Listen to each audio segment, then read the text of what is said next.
Welcome back to First Year in Medical Device Sales. And I am so excited to be coming to you today because we have our first ever guest of the show for First Year In. And again, if you guys are just getting joined with us and just starting with us, is First Year In is for those reps that have just broke into the industry. You're either an associate, you're a first line rep, or you're a rep that's been in for a couple of years and you're just trying to take your industry in your division and your territory to the next level. Because again, we know that there's people who come in and they've had some experience, but not always have the best experience. And this is going to be a show where we're going to be open, we're going to be honest with our experiences, but also being able to help you guys take your territory and your career to the next level. And so that's why I'm so excited to bring you our guest today, because if you guys don't know who we have on today, you've been living under a rock and have not been on any social media and any Instagram or LinkedIn. But today we are going to bring in a legend in the medical device world who also has over 10 years experience in the medical device world in almost just sales, and not even to mention the marketing portion, which we'll get into today. We get the honor of having the Mad Device Rep. So Mad Device Rep, welcome to the show. What's up, man? Happy to be here. Thanks for Uh, having me. yeah, it's been an honor, man. You and I have gone back and forth messaging, and it's been really fun. But like you and I talked about, I think it's just a perfect timing to with us launching this podcast and being able to just go to another audience and hopefully help other people.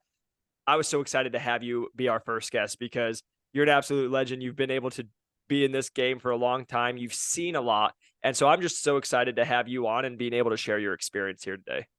And I appreciate that.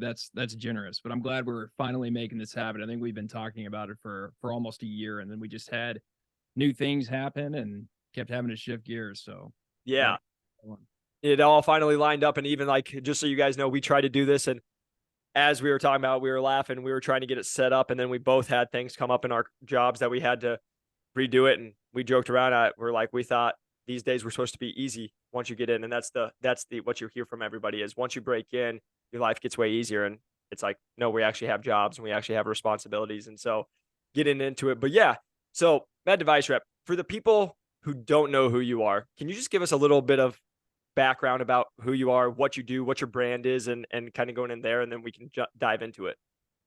Man, at the core, I'm just a guy who's passionate about the med device industry. So if you're not familiar with my meme page, that's basically what I am, right? Is I run a meme account for people in the med device industry. I mean, the whole brand is just about not taking yourself too seriously. And it's just been a humor outlet for things that we can all relate to because you've probably figured out that the content can write itself just by showing up to work as a med device sales rep. And there's never a shortage of content for me to meme coming from my followers or just things that I experience when I wake up and start doing my job. Yeah. No, and that's such a good point because like you said, when you walk into the hospital, we always joke around. There's some things you just can't make up, and that's why I love your page. We always are laughing, is because I'll watch it and then you'll say something about like Judy from processing or Judy from Billy, and it's like it's the absolute truth because until you go through it, it's like nobody understands the humor behind it and understands really what the headaches are and how it really affects your job. But you're able to put that slight turn on the humor and make us all laugh a little better. So what's funny about that is Judy from purchasing was this stereotypical villain in our world, right? The person in purchasing who's trying to make our job harder with new policies, new pricing rules, won't let you in the door without your credentials being perfect. And I actually have a purchasing person who follows me and thinks it's hilarious. And we've got some pretty good banter now back and forth of the things that actually annoy him about reps, which let's be honest, we're not all perfect, right? Yep. Like we things that irritate our customers, but it's just funny how this whole thing has just unfolded and never thought that I would have the following that I have now. And I really just I just tie that back to this being a situation where we've all been in the same boat, man, especially through COVID with things changing. Our job never gets easier. Yep. Your pricing's never going to go up. So the best thing we can do is build a community around it. And just remember that your competitor today could maybe be your teammate or your boss tomorrow, or you could be your boss. So just the idea of something that can unify us in a positive way that started out as something that was actually pretty negative, which the Mad Device Rep was just, 4 years ago when I started, I was just pissed off at stuff a lot, and we were in a very difficult situation. I've told this story before on my podcast with Omar, but just started creating content around just the ridiculous things that kept happening. And my teammates found it funny, told me I should post it on Instagram. And we had the joke that we were Mad Device reps, and that's how the name started. That's where the content came from. But the amount of positivity that's come from it is when you can bring humor to tough situations. That's what it's all about. And I can't survive without it. Yeah, no, and again, man, I love it because as you guys will learn if you haven't experienced it yet, there are some of those days that are just you walk out of the hospital and you're just shaking your head, because of some of the situations you gone through, some of the surgeries you just went through, some of the people you just dealt with. But every time I get on that, it always makes me laugh and makes me feel so much better. But to that point, you made a great moment there. Is like, the person who is your competitor could be your teammate one day. You could be the boss one day, and you've actually got that pleasure and that opportunity to be able to go up those ranks and climb to where you're at after being in the industry for over a decade. And so, again, really trying to shed some light to our people. Can you kind of give us your kind of walkthrough of when you first started, what your experience was first starting as a rep, and kind of where it's transitioned into where you're at now? Just to give those people some hope and like, oh, maybe I'm not the only one who's gone through this, because we all go through, that talk of his first year in, going through some of the things we didn't know, getting to the hospitals hours early. But can you kind of just share your journey of being in med device sales? Yeah. Yeah. When I first started, I had a role that required some pretty insane travel. So it wasn't just long hours, it was long weeks because it was different cities every other day, constantly supporting med ed events around med ed events, clinical trials, you name it. I was getting pushed out to do these types of things. And I think that when you start out in med device sales, whether it's sales or you started out in marketing or you've got some kind of hybrid role, the expectations on you are extremely high because it's such a difficult industry, and people who have been through several hires, I've seen people do extremely well, or just the sink or swim where people haven't lasted very long. Yeah. So I think we can all relate to that. When we get in, we feel that amount of pressure. I certainly did when I started. And I think some of the things that eventually helped me was finding a good mentor. Yep. Somebody who's truly invested in you for no other reason that they care about you, and finding healthy ways to manage it, which is something I didn't do for the first part of my career. Because, let's be honest, our culture, if we're out entertaining, traveling, there's alcohol involved. Yep. It's an easy way to prioritize all of your work ahead of yourself, from a wellness standpoint. We can do an entire podcast on that subject. So 1000%. too far into the weeds on that.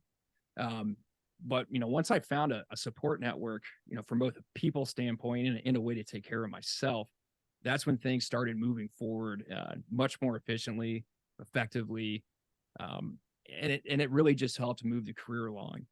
So I think as a new rep, you've got to find that balance between the expectations on you that are extremely high and finding ways to meet those reasonably. Toxic workplaces are certainly an exception. If you've got peers and managers that are acting disrespectfully, it's time to address it. And if that doesn't work, move on. Yep. But if the workload's a lot and you're feeling the pressure of a heavy workload, that is just part of it. Yep. When you get in, you're going to be tasked with all the things that, if it's like a senior territory manager, senior rep is ready to pass off to somebody else. Yep. And it comes all at once in many situations.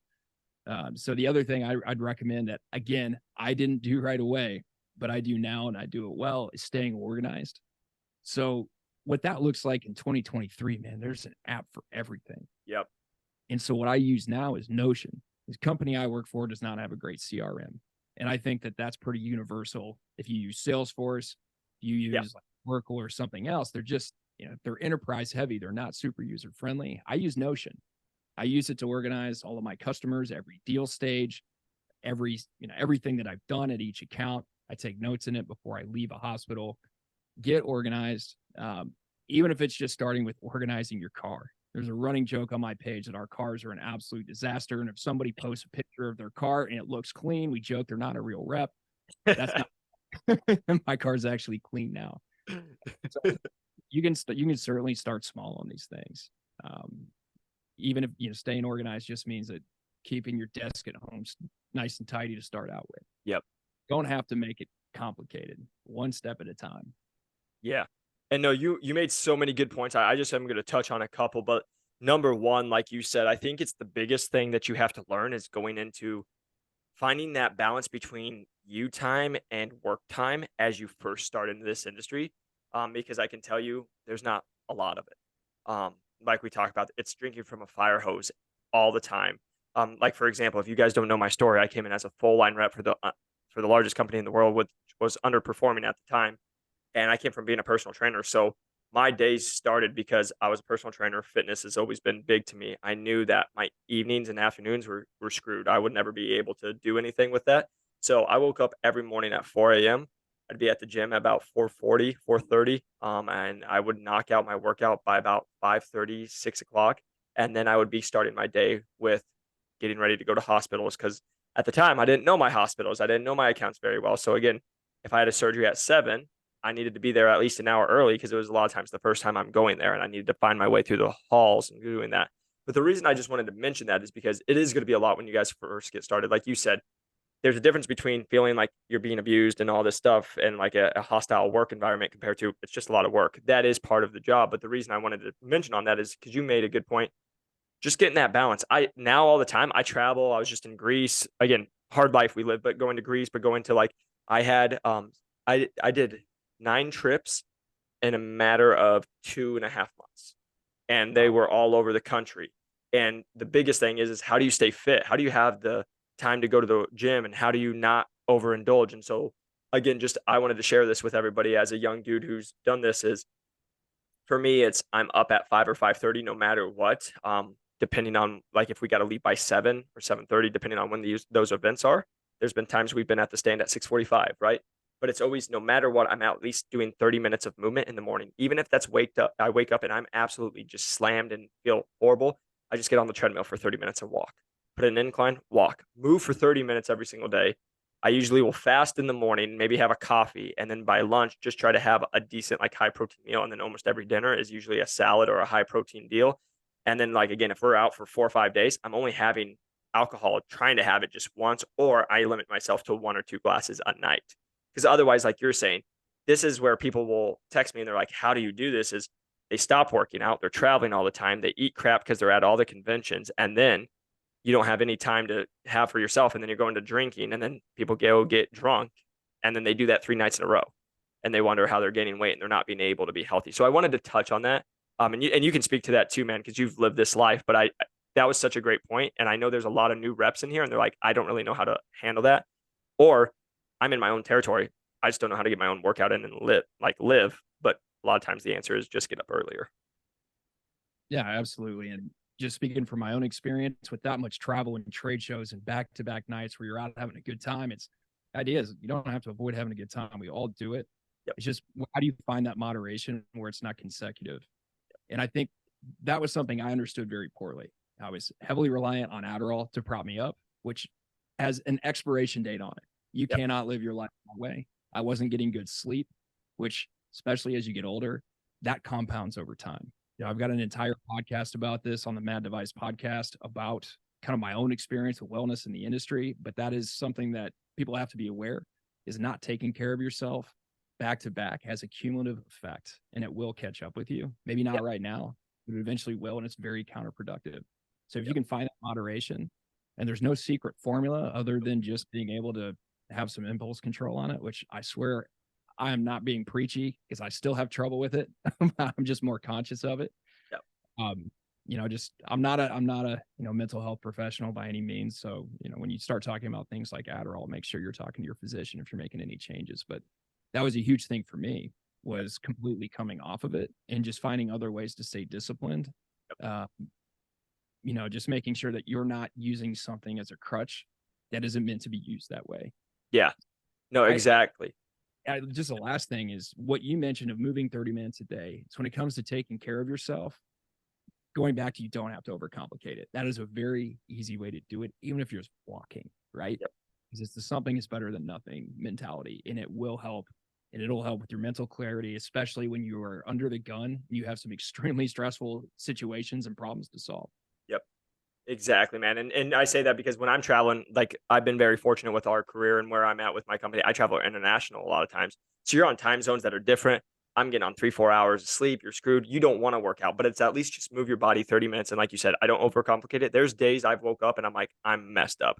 Had too many glasses of wine the night before, only running on 4.5 hours of sleep. I got to work a 16-hour day today, but it's not like it's not going anywhere. So again, I can either get the workout in, sweat out some of the toxins and feel a little bit better, or I can just not do any of it, feel horrible, and then go through the day, which most people do. That's right. So again, this is just hopefully helpful to you guys if you are traveling. But again, even if you're that rep who's like, I'm only staying in one location, make sure you're doing something every single day for yourself, because if you don't, I can promise you, you'll be waking up. I just talked to a rep. She got handed a territory that's an hour and a half away from her place she lives. She leaves her house at 4:30 in the morning and she doesn't get home till 9 p.m. Jeez. And you can only do that so long, right? Because when you're not taking care of you, you're not getting to have your mental health, your physical health, and just have time off. You get to the weekends and you're just trying to catch up on everything else. And when are you supposed to live? So I'm telling you guys, if you're brand new, you need to set that right away. Take it from us who've lived it and been able to see it. That's right. Well, and I think an important thing to touch on as well, this is so hard when you're getting started, right? Just because you're trying to earn that trust with the reps you work with or Yep. and the customers you work for. But start to plant the seeds in your mind of how to set boundaries. Yes. And that's not just with people in your own circles. That's with customers as well. Because there are some customers we have made so reliant on us, Yes. which can be a very double-edged sword. Yep. Because there are certain things that if we train the customer to do for themselves and they know that we're always available to pick up the phone to support them, it takes a lot off our plate. Yep. Because Exactly. at the end of the day, I mean, our job is needs to be patient centric. Yep. And that should be the number one priority of everything we do. Number two, and this is just the nature of the job, is we've got a number we've got to hit. Yep. And if we don't hit that number, you're not going to be around for very long. Yep. So what I'm saying is we have to hit that number the right way, but we still have to hit that number. So if we're off, doing things for a customer that they can very easily do themselves, it's going to take up time that we should be spending elsewhere. And so Yes. set those boundaries in a very tactful way. Customers is one thing, and the reps you work with. There is a very last minute nature of our industry, and some of that's just inherent. That's not going away. Yep. Case change, surgeons add on, like that's just part of it. But I've also worked with and for reps that have extremely terrible time management and organization skills, where if you're coming into the industry and you're someone who's good at it, push back. Like if your rep's telling you last minute stuff, run this train, they've known about this for 2 days, that kind of thing, push back. That's not necessarily an entitlement for them to be try not to curse, to be a bad manager. I'm so glad you said that. And it was actually going to take me into the next part, but I get so passionate about this, is that this is why we do what we do. It's why I put all the free stuff out there, is so we can just help you guys. But the thing you have to understand is there's a lot of people in this industry that suck. And that's the easiest way to say it, because the reason I can say that is when I look at my numbers and I see when I took the lowest performing territory to top 10, and I look at who was in the top 15 to smash quota, guess what? About 20% of our reps did the number. The rest of the 80% didn't hit quota. Welcome to medical device sales. That's Right. normally how it goes. So again, there's a lot of reps that are in med device sales. You get to tell people I'm in med device sales. Look what I've done.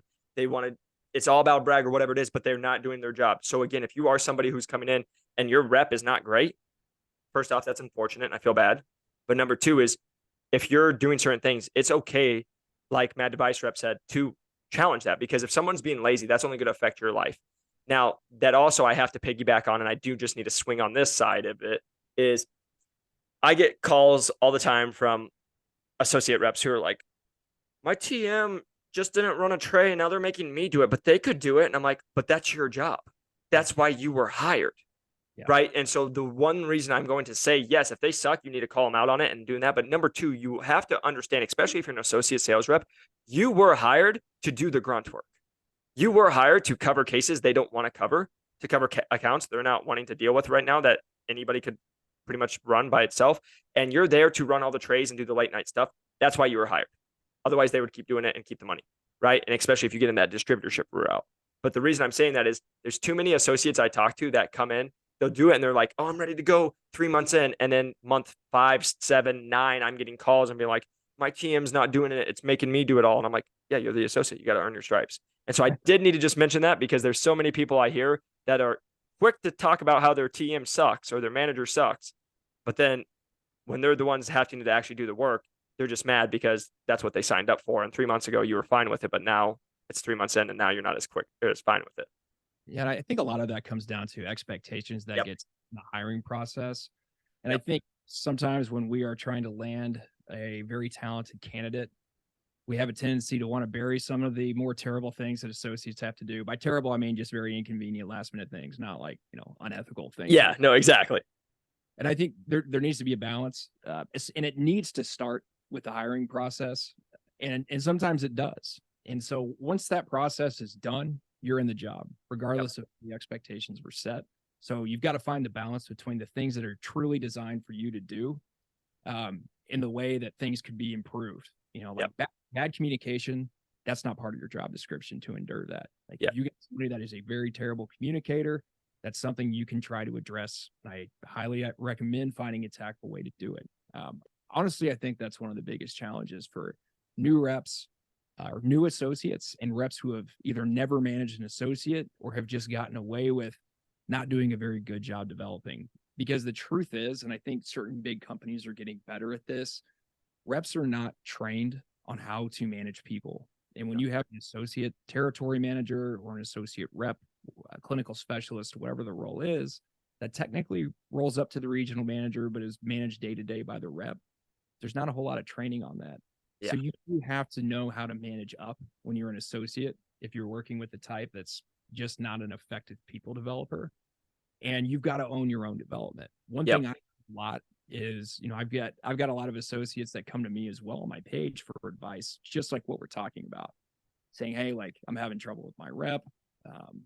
They're constantly giving me like the last minute stuff and I'm not finding out about things, or I've got a vacation plan and then they're telling me I've got to cancel. Man, there's got to be open channels of communication. And a lot of that has to do with the expectations that are set up front and expectations that are kind of periodically revisited, which doesn't happen very often. Yeah. It's a good thing. Go ahead. I'll just close with that. I mean, I think it's a good thing to do too, just to kind of check in on your own expectations with whoever you report to if they're not doing it themselves. That way you've got a benchmark and nobody can claim that you weren't meeting them if you were, and now you've got some kind of paper trail of it. Yeah. No, and that's a great point. I want to say, like, one thing I've learned through just life, the number one problem, number one thing that we run into problems is just a lack of communication. If you over communicate to your accounts, to your team, to your wife, whoever it is, there's usually it's going. But every time I'm going through this life, usually the problems come just from a lack of communication. So that's one thing I would just encourage you guys to really continue to work on, continue to get better at, and make sure that you can, like that, set the standard, set the expectations right away. And then that kind of leaves me into the last point.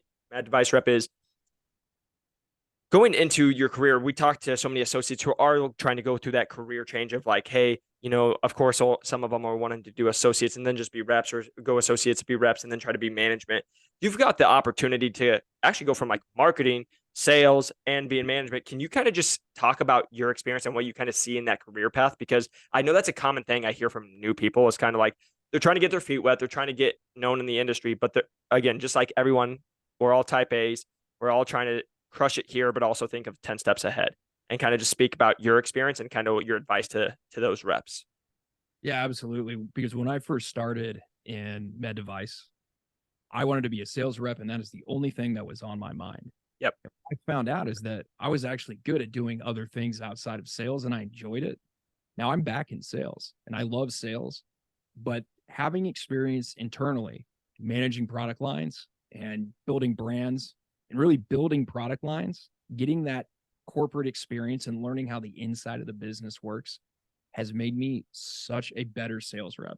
Because one, I know how to build relationships internally so much better than those who have not been in-house, because I have a true appreciation and empathy for what they do.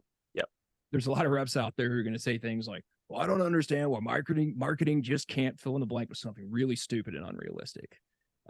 You'll start to understand what those things are, and you become a better partner for helping processes move a little bit Yep. more smoothly with voice of sales. It's very visible. So having been in these roles in the past, big companies, my network has exploded with leaders in my own company people that I see that I would meet and have drinks with at trade shows. It's a huge network because you're Yep. constantly traveling, you're working with people outside of your own territory. That's extremely valuable. So the best way to phrase this is if you want a career in sales, yeah, go the sales leadership pathway, and that's absolutely nothing wrong with it, or not leadership at all. I mean, there's career sales reps that are extremely talented and have been Yep. doing the sales gig their entire careers. And that's cool too. That's extremely profitable. Yep. And people that want to take on leadership, they become the, area vice president after becoming the sales manager, and how that goes. But if you want to become a med tech professional, which means that you have a well-rounded skill set that opens you up to being able to do other things at other companies, not just restricted to sales, look at in-house roles. Yep. Because if you want to be an organizational leader, like you want to run a business someday, go through marketing. There's a very big difference between organizational leaders who have only been the sales path compared to organizational leaders who have been the sales and marketing or operations or some other path, because they understand how the business runs versus just how to close the deal. Yeah. That is such great advice. I just want to touch on that. You guys need go listen to that again, because you need to hear what Med Device Rep said and the understanding with it. But I can just sit here and tell you, we were just talking off air, the one thing I've learned as being in sales is you find out being in sales, you think sales makes all the money, so they have all the money, but you find out normally that's not the case at all. Actually, when you're talking about doing deals with med tech companies and doing who has actually the big pull is a lot of times the marketing team. But also to that point, I just want to state is I got really great advice before I ever broke into medical device sales. I was very fortunate. One of my friends is a venture capitalist, and I was speaking with him, and he said, Jake, you need to know two things to have a business. You need to know how to sell, and you need to know how to market. If you can do marketing and sales, you can have a business of anything you ever want. And so to your point, being able to climb the corporate ladder, that's number one. But if you ever just want to grow your own business, again, they talk about this all the time. If you don't have marketing, you don't have any clients coming and finding you and coming to you to even have something. And then number two, if you don't know how to sell, even if you had a product, you're not going to sell it to them, even if you got all the people. So you need to know how to do both. So again, I've been very fortunate. You've been very fortunate because you've done it actually in the corporate level. I haven't had the in-house corporate training of marketing, but as you can imagine, doing all of this, what we do here, I have my own degree in marketing, and we've worked with a lot of great marketing professionals and learning that. But that's what most people miss. And I love that you said that, because so many salespeople will be like, no, I'm only sales. It's only thing I'm thinking about. And that's how I was when I first got in. And then it's like, oh, marketing actually plays a massive role. And then, like to your point, if you can understand how marketing works, then you know how to do sales. That's the guys that I personally know. I know multiple people that are all under the age of 35 and they're VPs of divisions. They all did that route. They had sales and marketing in-house. They all had that route instead of just sales. Yeah, it's a great pathway to go. You certainly don't have to, but I know from my own experience, I would recommend it to anybody. I love that. I love that. And I really appreciate it. Again, you guys, there's never a right or wrong, because as you're going to go through this journey, life's going to change for you. Again, what you want at 23 as an associate going in, and when you're at 28 or 32 or 37, and if you have a family, life changes, expectations change, what you want in your career changes. So again, I always just want you guys to kind of think. But again, the people who I see who have the most success are always kind of thinking about it and kind of making strategic moves and not just falling into place. They're making those moves to go in and climb that ladder if that's what they're wanting to. But really to finish us off, Med Device Rep, like I really wanted to give an opportunity to just tell a little bit more about your platform. Like, again, I know you talked about your memes and who you are, but like who you are, why you're doing what you're doing with us, and anything that you have to share, any fun projects that you're working on. I do what I do because I care. I love the Yeah. industry, and that's something that I recommend. If you're trying to self promote, do it through showing that you care about your product and care about your customers. Because what's interesting is doing it through my meme page has actually rubbed off more than doing it with my own territory. And I think that you'd be surprised. You look at LinkedIn and other platforms where people are promoting themselves. It looks a lot better when you're showing a true passion for your own business, promoting your products, surgical techniques, your customers, and even other people that you work with. So that was just another parting nugget: is stay humble out there. Love that. As far as what I'm working on, man, the meme page is what it is. It's a place where I just put out humor on a almost daily basis. Miss a couple days here and there because we've got a day job, but usually try to keep it consistent. So if you want to laugh, you want to take a mental break in your day, find some relatable content, that's where you go. It's Mad Device Rep on both LinkedIn and Instagram. Instagram is definitely the bigger platform. Mm-hmm. The other page I do want to call out, because I think this will be even more relevant to people that are in their first year or two, is the Red Hat resource page. It's a couple of experienced reps that I've kind of helped them spin this up and just format the content. It's just kind of like any kind of lesson that these guys have learned throughout their career, or hot topics, things like mental health and sales. Yep. Things like how to get over the Sunday scaries when you're going back into your territory and you've maybe hit it too hard that weekend, or even things like dealing with tough customers. Yep. Check out that page. They've got some good advice. It's a lot of good experience being poured into it. Again, just one of those pages where it's more about the content because it's run just by an anonymous group. Yep. I think there's going to be a little bit more, just like the page is named, resources being highlighted, like apps and things you can use to help you in the field. And also, I think they are working on a job board where some of the more quality jobs in med tech will be posted there if you're looking to make career moves. And I'm just excited to see how that's going to evolve over time. I love it, man. That's awesome. Again, guys, I hope you just see, this is why I was so excited to have Mad Device Rep on, is it's somebody who truly just cares about helping you guys. And again, hopefully you get that from me and our podcast. Is, again, we don't want anything from you. We just want to help you guys be successful, because unfortunately, when we were trying to come up, a lot of times I didn't have that. And again, like Mad Device Rep, it's finding those mentors that you can, that are willing to help you. And again, hopefully you can just get as much free resources from us that are going to help you be successful in your career and also just in life. And that's one thing me and Mad Device Rep talked very highly about, is this isn't just med device sales for us, right? Like, med device is our channel. It's the people we get to be with. But again, that industry brings in so many great human beings, and we just want to help you be successful at life, because even that's why you heard it multiple times. And mental health is like, when you're in sales and med device and there's massive deals and you're dealing with people that are very difficult, a lot of times it can take its toll over time. And we've all been there. And so I just hope you know everything that we're saying is, we don't want anything from you. We just want to help you guys be successful. And we want you to have the best possible career and life that you can have. And so that's why, Mad Device Rep, I'm just so thankful for you, man. Thank you so much for coming on our platform and being able to share your journey and share a little bit of knowledge with our people. And I'm excited to watch what you have in the works come in the next couple of years. Man, I really appreciate it. It's been great being on the show. Big fan, longtime listener. So thanks again for having me. And if y'all need anything, you know where to find me on Instagram and LinkedIn. Yeah. If you guys haven't, make sure you go follow the Mad Device Rep on LinkedIn or on Instagram. And if you guys haven't, press that like and subscribe button. A 5-star review helps us grow this channel, whether you guys are listening on the podcast.